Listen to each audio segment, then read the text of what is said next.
I want to welcome everybody here today. I'm John Corcoran, Executive Director of the American Rose Society. So glad you've joined us for the Scourge of Chili Thrips. I have Kim Merritt on today. She will go over how everything will happen. So glad you joined us, and I hope you enjoy the program. Kim? Thanks, John. Thank you all for attending today. We have a wonderful presentation on the Scourge of Chili Thrips by Ms. Kathy Monge. Mr. Tom Quinney will introduce her in just a moment, but I want to go over a few things, a few details before we begin. After Kathy's presentation, we will go into a 30-minute Q&A session. I will ask you to raise your hand by clicking on the hand icon and the control panel that will be to the right of your screen. I will then call your name to ask your question. If your question is not asked during the 30 minutes, you can post your question in the chat pod, and we will make sure your question is forwarded over to someone to answer you via email. Very important, if you are watching this seminar with someone else, please post in the chat pod who you are watching with so we can make sure you're getting credit for attending this seminar. Okay, so now we'll go ahead and begin the presentation, and Mr. Tom, go ahead. Thank you, Kim. Welcome everybody today. I'm very happy to introduce Kathy Monge as not only a great Rosarian, she's a really good friend. Kathy is an ARS Master Rosarian and the 2018 Pacific Southwest District Outstanding Consulting Rosarian. She's a horticultural judge, an exhibitor in horticulture, arrangements, and photography. She's a two-time past president of the Orange County Rose Society and is the current Roses in Review coordinator for the Southwest District. Along with speaking engagements, Kathy writes a monthly column in the Orange County newsletter, the Rose Gazette. She grows approximately 170 rose bushes in her home in Santa Ana, that's California, and an emphasis on miniature and micro miniatures, and becoming an expert in chili thrips out of necessity. The latest adventure is roses and hybridizing. Kathy, please take over. Thank you. All right. Thank you very much, Tom, John, Kim. Welcome, everybody. Just want to ask Kim, do I need to push the button for recording, or are we okay? We're okay. All right. I'm going to move my little picture out of the way here. And today we're going to be talking about, yes, the Scourge of Chili Thrips. For those of you who live outside of the southern tier of states in here, you are probably not familiar with them. But for those of us that unfortunately or fortunately live in a really nice climate, we get the luck of the draw for the chili thrips. We don't get, in our area, we don't have Japanese beetles, so there's trade-offs on everything, as you Rosarians absolutely know about. But it's important for all of us consulting Rosarians to know what a chili thrip can do to a rose, whether you live here along the southern border states or anywhere else. So what are we going to talk about today?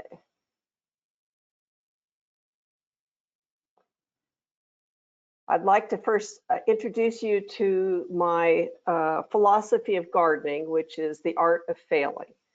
For those of us that have grown anything for any length of time, failure is always an option. We don't like it, but we will see it.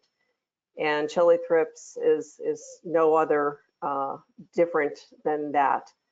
But we want to look at, we can overcome part of this. So what are we going to talk about today? We're going to talk about the history of chili thrips. We're going to identify what they look like, the transmission, and the integrated pest management treatment, as all of us consulting Rosarians need to be aware of. So here's the official name. It's Thrips dorsalis. It's a mouthful. They are very small. Most likely you're barely going to see them at all. They're under 2 millimeters, and they are yellow in coloration when they are an adult. They have little antennas and a little striping. They have little wispy wings, which are, for the most part, as we'd like to say, decoration rather than functionality. They are more of a gliding insect rather than a flying insect. Just a few little other things that the females lay the eggs in plant tissue. One female there can lay up to 200 eggs during her lifetime. So that's very prolific. And it's invasive, and this is very important for us to understand. It's more than just the rose that's affected by the Chilli thrips. There are over at least 150 plant species that are identified that can be affected by Chilli thrips. So a little history about it. Was first seen in Florida in the continental United States in 2003, and it was found on peppers. And these peppers came from the island of St. Vincent. And by 2005, it became a part of Florida. And then you can see it's starting to move west, my friends, to Texas in 2007. And by 2015, it finally made its way to California, where we here in Orange County, where I live, which is the county just south of Los Angeles, we're along the coast, so we're squeezed in between San Diego County and Los Angeles County. And it was identified in 2015. And our group was one of the first rose groups in Southern California to be made aware of this, as one of our members had a knock on her door from the local county group and let her know that there were Chilli thrips in her garden. And she then brought it to our attention at our next meeting, and then it kind of allowed me to identify, oh dear, I've got them in my garden too. So hence why I had to sort of become an expert at this really quick. So what are the more risk factors for you having these in your gardens as opposed to those of you in the northern tier? Temperature is key here. Warm, it's got to be warm. If there's anything with a hard freeze for 5 days, you aren't going to see it. And I'll be showing you a map shortly to show you the distinction, the delineation of why you won't see it there and where that is. It likes rains. It loves low humidity, not high humidity, but low humidity. But I don't think that that's so much of a factor. The main factor is temperature. The other ones are a little less rigid. And when I was doing my research on this, where you see it is very, very intense in the world, they have a lot of rain and they have a lot of humidity. But the key factor is always temperature. Now, the other thing that you're going to have a problem with when you identify having this are the hosts. Obviously, those of us who love our roses and who doesn't in this group, we always want more. We plant them really, really close together, and we have little spreading parties. But we also have to watch at some of the other plants that are prone to getting Chilli thrips and how they're integrated into our landscapings and how that can also pose a hazard to robbing Peter to pay Paul, so to speak. So here's a map of where you're going to find Chilli thrips in the United States. So anything with color, we're going to start with that, will be that, and I'll show you here, right along here. Notice what happens, where it is. Right along here, we've got some mountains. Down here in New Mexico, it's very high and high altitude, and they get snow. Same with over here in the Amarillo area, Oklahoma. And then you get up here over into Georgia and South Carolina, where they do get the snows. Now over here with the colors will be how many generations a year can we possibly have with the chili thrips? Red is the one we'll have possibly 18 generations of chili thrips a year. Yes, a major yikes factor. So we have here in Imperial, over here in western Arizona, down here along the coast, Rio Grande in Texas, southern Florida. We're going to see a lot of activity because of the warm temperatures year round. Just to show you where we are, where I'm talking from, right here, it's kind of between the yellow and the orange, where 16 to 14 generations. And basically, you can find them year round. I know Hal Reynolds out in the desert had told me when his plants leafed out this year, they already had signs of chili thrips. And we've had, for us, I know people are going to laugh, we've had a cold winter, a dry, cold winter. And still with that, you're not getting the warm temperatures, but it still was enough that it allowed the activity of the chili thrips to manifest itself even in January and February. So we have that. So we got a little bit of activity here in Nevada, Louisiana, and all the southern tier states there, the lower halves of them. So we're even seeing that you can have this even up in Washington state as well as Oregon. Granted, these people do get some snow, so depending on now how the snowy weather is, that may wipe those out now. Just like, for example, I'll be curious to hear about from our fellow rose friends in Texas with their polar freeze, if that was able to knock it out in their area, at the Dallas, down there in Houston, that with those very, very cold single-digit temps, that should basically wipe out your population, depending on then, because you folks will wrap your roses up and protect them, that may hold some of that down there and keep those that are down in the soil in place. But I'll be curious to know how that has affected the chili thrips in your area.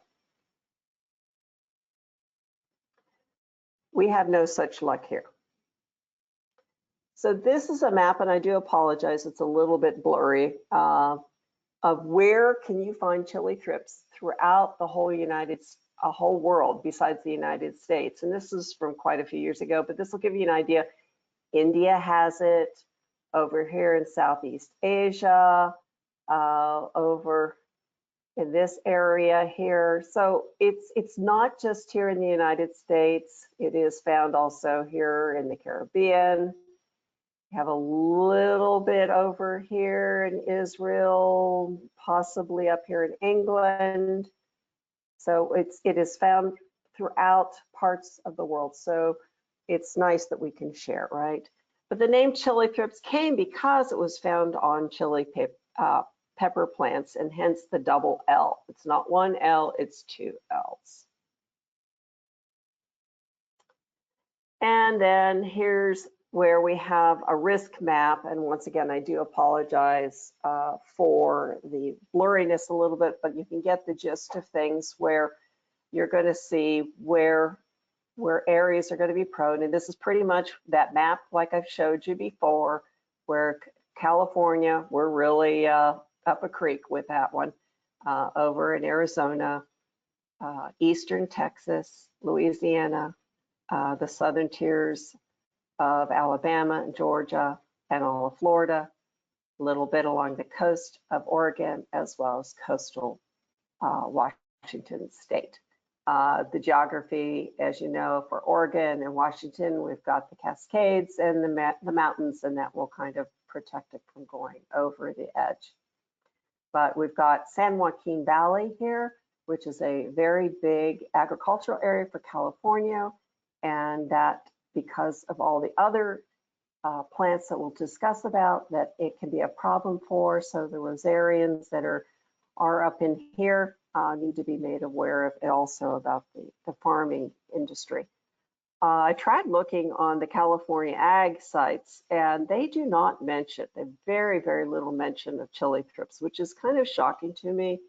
I've always been concerned because of California being one of the breadbaskets of the United States, that you'd really want to be very aggressive in terms of treating this and being on top of things and letting people know about it. The big thing right now is the citrus plants with the psyllid disease. And that seems to be more of a major concern. So what are our, as I like to call it, vacation spots for chili thrips? And that's what that CT stands for. Beans, corn, cotton, eggplant, grapes, kiwi, I'm going to skip over the one, lychee, but we have some, for us in Southern California, I found that there are two plants that we use a lot in our landscaping besides the ubiquitous iceberg roses, is Indian hawthorn and pittosporum. There's some other plants, and these aren't all, these are just kind of the top ones that are very familiar to most of us: mangoes, peaches, peanuts, peppers, plumbago, soybeans, strawberries, sweet viburnum, tea plants, tobacco, tomatoes. So yikes, we've got a problem here. So you can see why, if you have these other plants nearby, for example, you have your roses and you're growing some tomatoes. Those, if you have chili thrips on the roses, they could go over to your tomato plants or vice versa. So how do we have to watch out for? We need to look for us, transmission from the neighborhood. So, you know, we're very busy just looking at our own garden.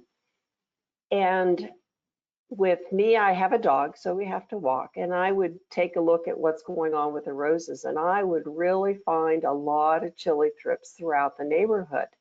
Now, keep in mind, and I talked earlier, they are not strong flyers. They are actually more gliders.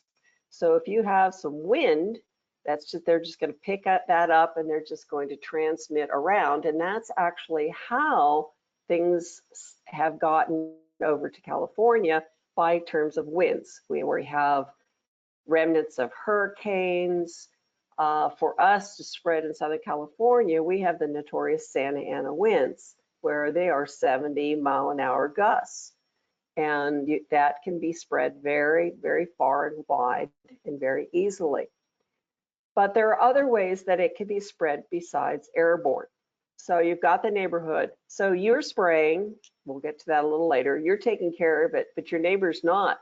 So it's going to be a dog chasing his tail kind of situation, especially if right on the other side of your property line are the roses that are infected over there.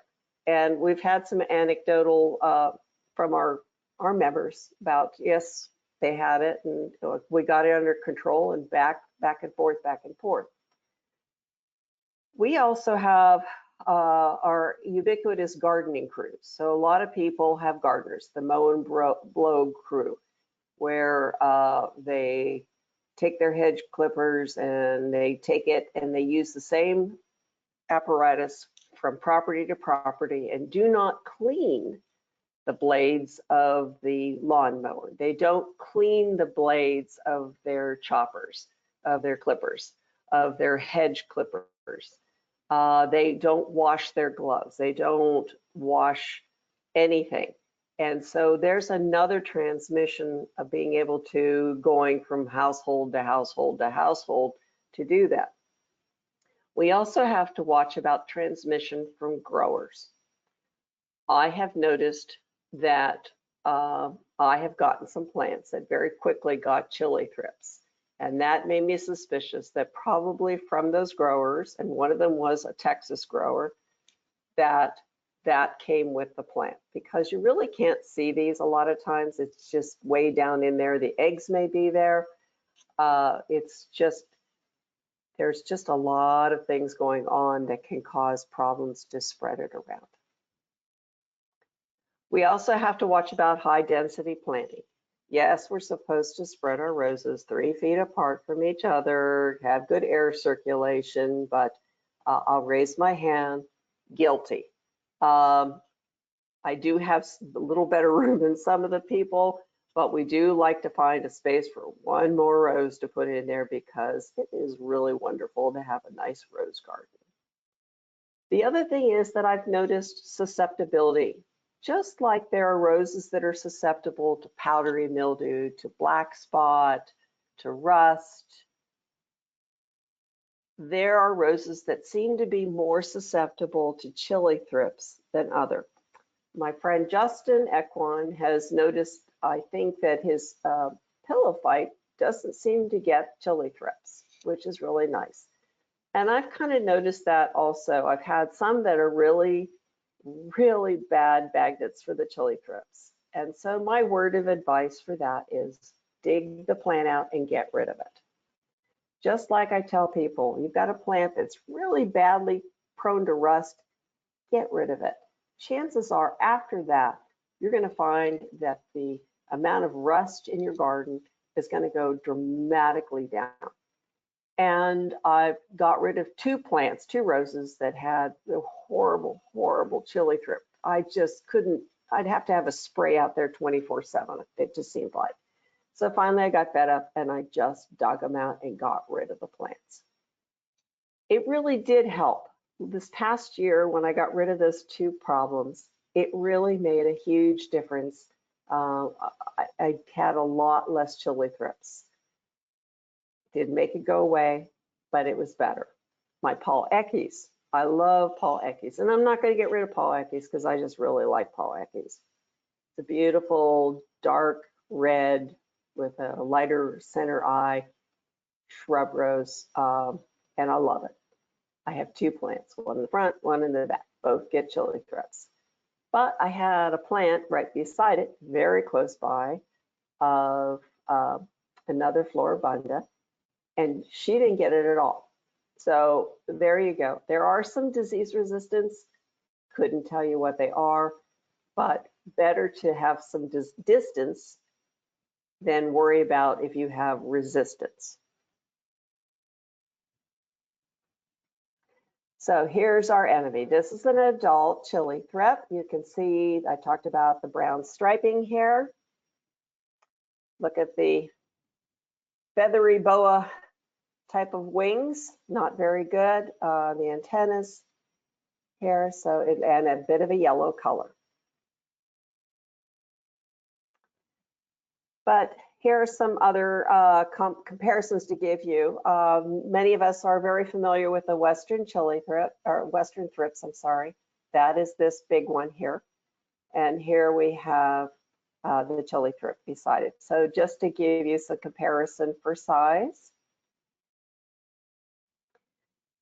Just an aside, I don't know if any of you have noticed, used to be that the Western flower thrips were just busy during the warm weather. I see them all the time now, year round. It's kind of frustrating. When I was pruning back the roses in January, I still found them climbing all over the petals. So here is the life cycle, where we have to have a host plant, and it feeds only during the first 2 stages, which are known as instars. I know that some of the other talks, if you've heard them earlier in late 2020, they did talk about instars. And so after it comes out of the instars, then it goes into the pre-pupal and later in the pupal stage, where it doesn't feed during the pupal stage because it's sleeping. And this makes sense with the feeding, because when they're in these larval stages, this is when the metabolism of the insect is at its highest. It's going to want to feed most, very hungry, just like a puppy dog.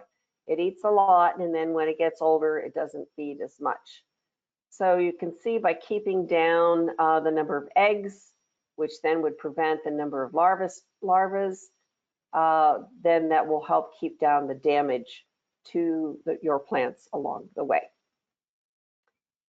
And then it goes on to, it finds the pupa are found on the leaves, in litter, and then axils. And then the thing to keep in mind with chili thrips, and I'll be showing this a little bit later on, chili thrips will only damage new soft tissue growth. So keep that in mind with everything. So here's the life cycle, 14 to 20 days. So that's why when you have that warm weather, you can have that really quick repeat time of getting more and more generations. The more generations and the more eggs, and it's just exponential, and it leads to just absolute garden catastrophe. So life cycle, the eggs are about 6 to 8 days. The first instar, 2 to 4, second, 3 to 6, and then the pupal stage is 2 to 3 days. So we have quite a few days where they can go have a feast in your garden. So here's what the first instar looks like. It's very translucent. Really don't have good definition of any wings, but remember this is before they're getting to that final pupal stage where then it emerges as an adult. The second one, you've got a little more definition of the abdomen, the thorax, the head, still pretty translucent. So because I'm talking about ugly things, I'm occasionally going to add some pretty pictures in, because we all need some pretty pictures during things that you're going, oh my gosh, oh my gosh, oh my gosh. So Flower Girl is one of a favorite shrub rose of mine, peak bloom. Yes, this is the wow factor. I highly recommend this rose. So first, I'd like to start with wild damage, and I want to let you know that the pictures that you're about to see are pictures that I took, not in my garden, but at a client's garden. I am the photographer for these pictures. So first, when I'm looking for damage by chili thrips, we all turn the leaves upside down, because the minimal mild damage, you will see this browning, desiccating of the leaves before it starts going into a more severe damage. The thrips are piercing, sucking insects. So they will suck out the moisture out of this material. Remember, new leaf growth. And we want to see, you'll see why that will do even more damage, because when it's soft and tender, you can do a lot more damage to the cells and the structure of the leaves. Once things the cells get hardened off, then it's a little harder to take care of that. So brown scarring, and you may not see, and usually don't, you'll see very little puckering. You can see down here a little bit, up here a little bit. Now we're going to get into moderate and severe damaging. Remember, I talked about the puckering, the leaf puckering, and here you can see it. It looks, as I like to describe, seersucker for those of you back in the day in the 70s when we did sewing, and they taught sewing in high school. It looks like seersucker. And you can see the cane even is brown and dried.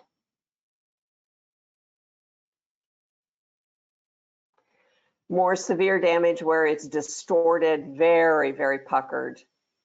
Once again, you can see the browning on the cane, the destruction there.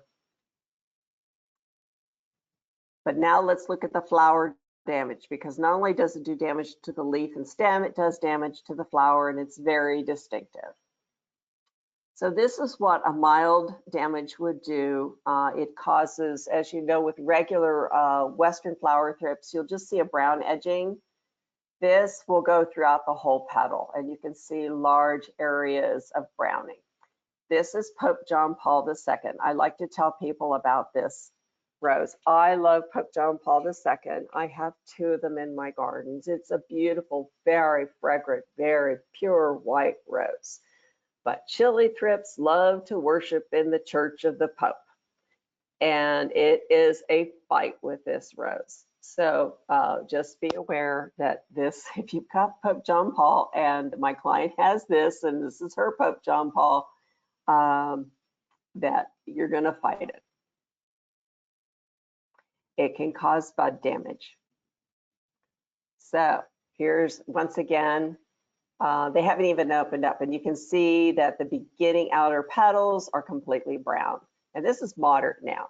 So you can see completely solid brown. Every one of these buds, even the green outer sepals, it has some browning. And now we get to the severe part. Ugh, play taps, folks. It's completely brown, dead everything. Horrid. Yes, Little Shop of Horrors pride. So that's pretty nasty. This is all from the same garden. Okay, and if your flower gets to open up, it can cause severe damage. Now, this isn't the Pope. This is a different rose that she has that I don't know what the variety is. It's actually kind of a coral pink rose. Yeah, yikes. It's pretty bad. And here we go with a basal break, and it can cause basal break damage. Remember, that's very soft tissue. This is prime pickets. This is like, ooh, caviar time for the Chilli thrips. So you got a little bud here. Look at all the little branches. They're completely deformed, dried out. Not going to happen. So now we're going to look at a strategy on how to take care of things. And this is a beautiful little micro mini. Yes, and I'm going to cry because I lost this plant this past year due to our heat, and you can't replace it. And I loved my tiny tears. It was a micro mini. So we have a moment of silence for crying over loss of tiny tears, not to Chilli thrips.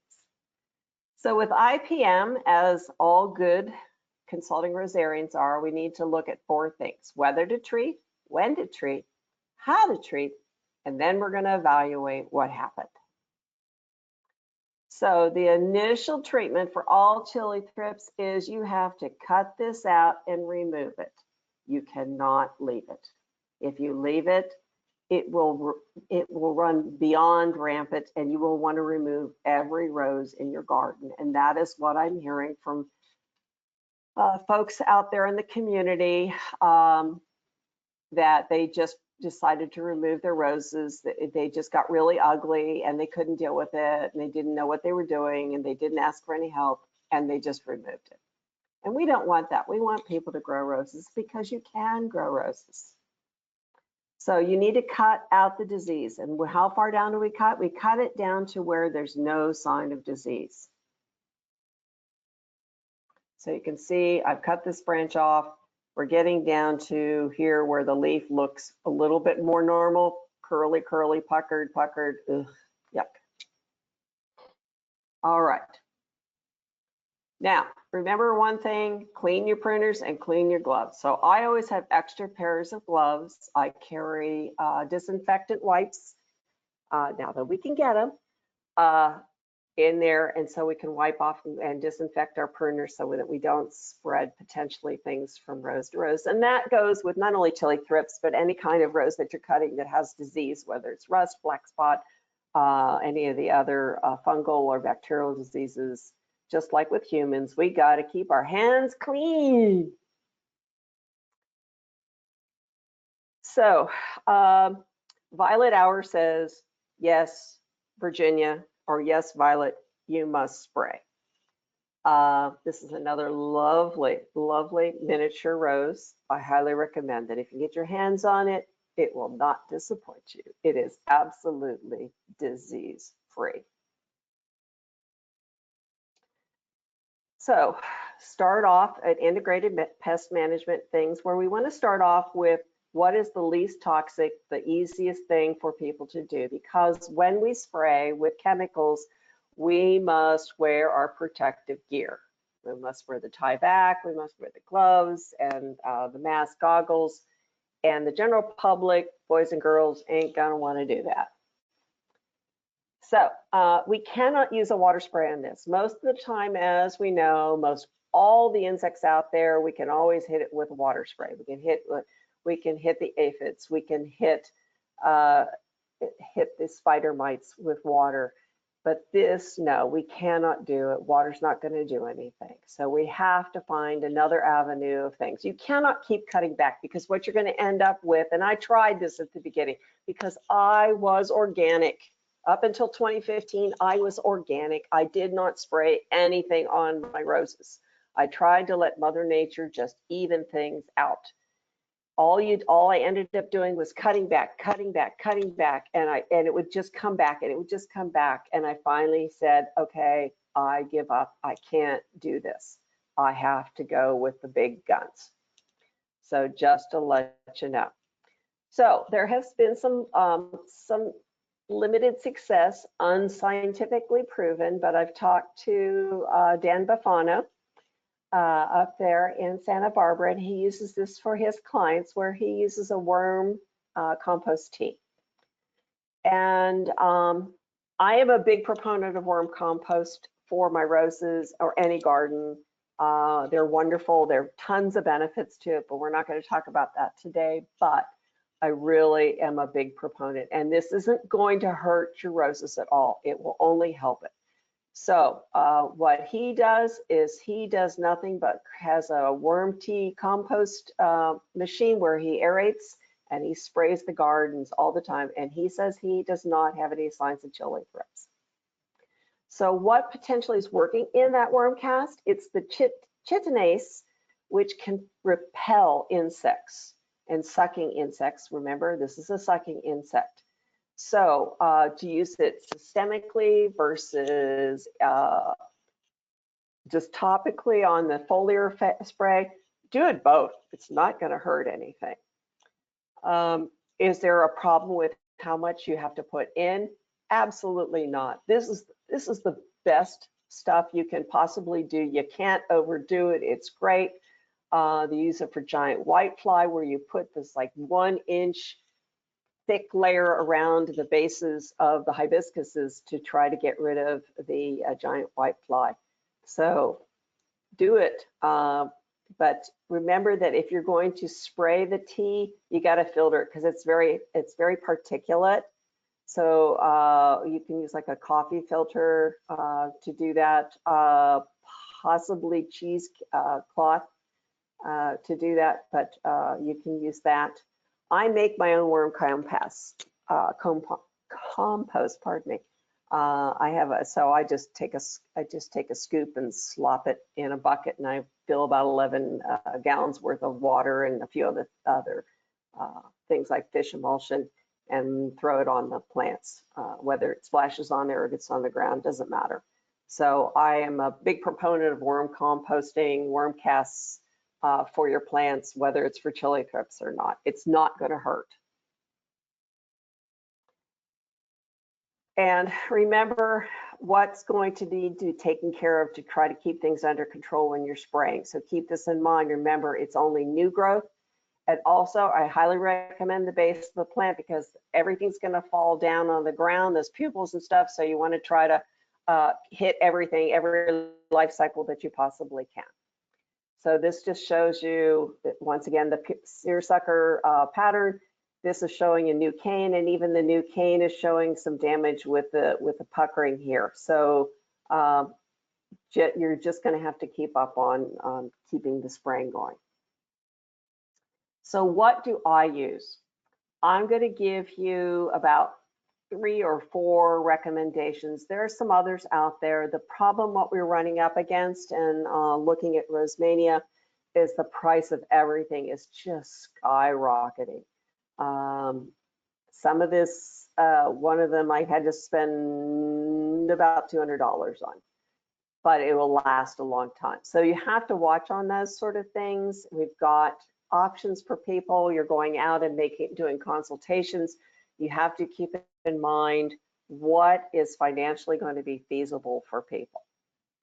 So the best product for chili thrips are spinasads. It is a soil bacterium. And the common one, some of you have heard of Captain Jack, or the big box stores all have it, where they've got a spinosad, but it's only a 0.5% concentration. And with that, their recommended dose is 4 tablespoons per gallon.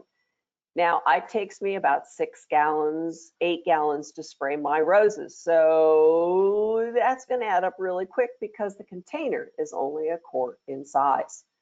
What works out better for all of us, I highly recommend, is the conserve. It runs around $140, $150. It's an 11.6% concentration of the same material, and you only use a half teaspoon per gallon. So this really, economically, yes, initially it's a big output, but it will last a long time. It usually is recommended weekly spraying. I usually, when the weather is colder like it is right now, I do an every other week spray. Once it gets warm into the 80s, then you're going to want to do a weekly spray. Remember, we always use protective gear, but you also need a sprayer, and a sprayer that can get underneath the leaves. So you need one that has a wand that you can get underneath there. And whatever one works for you, it's great, and no problem along the way.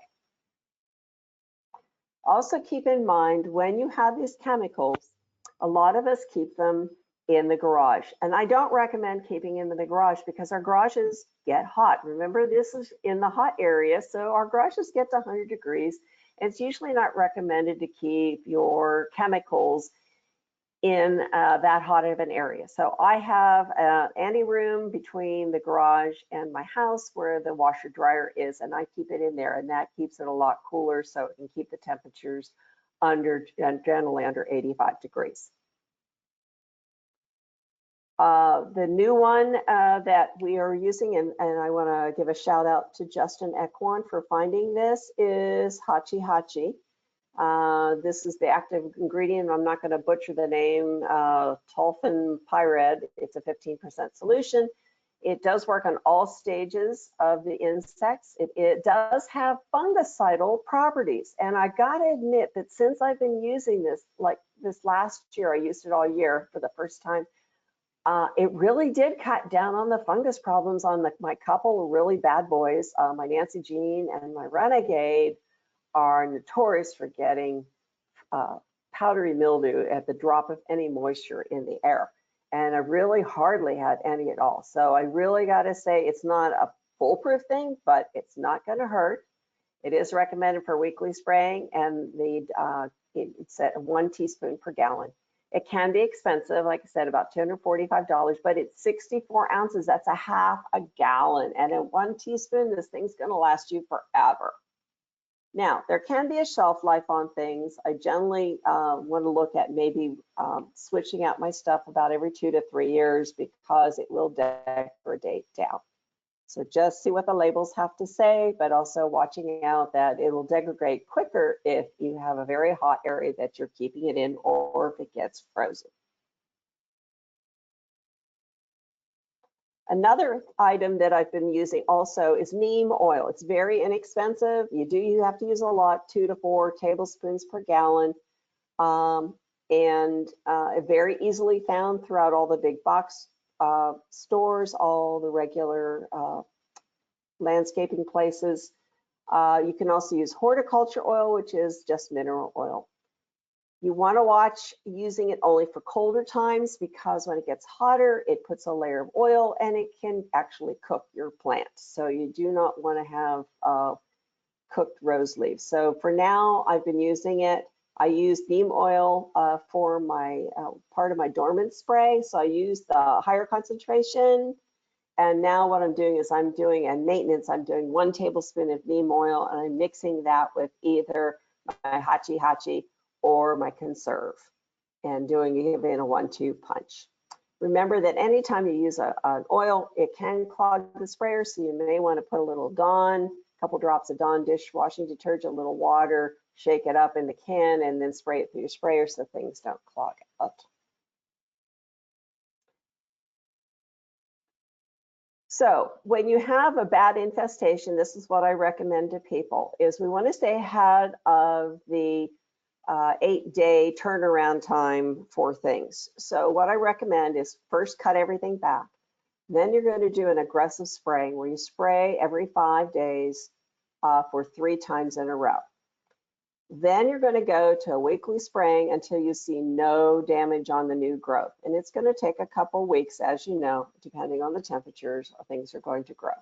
You may need to reprune. You may have some areas that you missed that you didn't get the spray in properly, or it just happens. And you're just going to be prepared that you're going to have to reprune. A heavy infestation, you may have to do a complete winter or spring pruning like you would, where you cut everything back, strip the leaves off, and start all over. Hopefully not right before erosion. Now, we want to do prevention. And the thing is, the key is looking at how does the new growth look. As I said, I'll go to a 2-week spraying and I will alternate chemicals. Hot spells, and we're talking about 85 and above, you want to do weekly. The other thing, remember, with any time when you're spraying any substance on your rose, it can be a shock to the rose. You want to make sure that your rose is properly hydrated. Here in our area, basically after this week, it's the likelihood of us getting any rain from this point on until maybe next December is very, very slim. So we have to make sure that our roses are hydrated, are sprayed with water. I like to do like the day before, really make sure it's very well absorbed up through the plant. You don't want to do it in the morning and then 2 hours later go spray. Really want to make sure that you've got that plant well under control and less stress. Just like humans, if the plants get stressed, they're more prone to disease and more prone to problems. So keep in mind, keep your plants less stressed, keep them fed consistently. You want to make sure that when you're talking to your consults, that they are feeding consistently, they are watering consistently, as well as doing this, because you get one of these things out of whack, it's not going to work. So when you're done with all your rose gardening and you just ache beyond belief, I love this cartoon, is when you're over 60 and your doctor tells you where to put ice, where to put ice on where it hurts the most. As you know, it's everywhere. And thank you very much.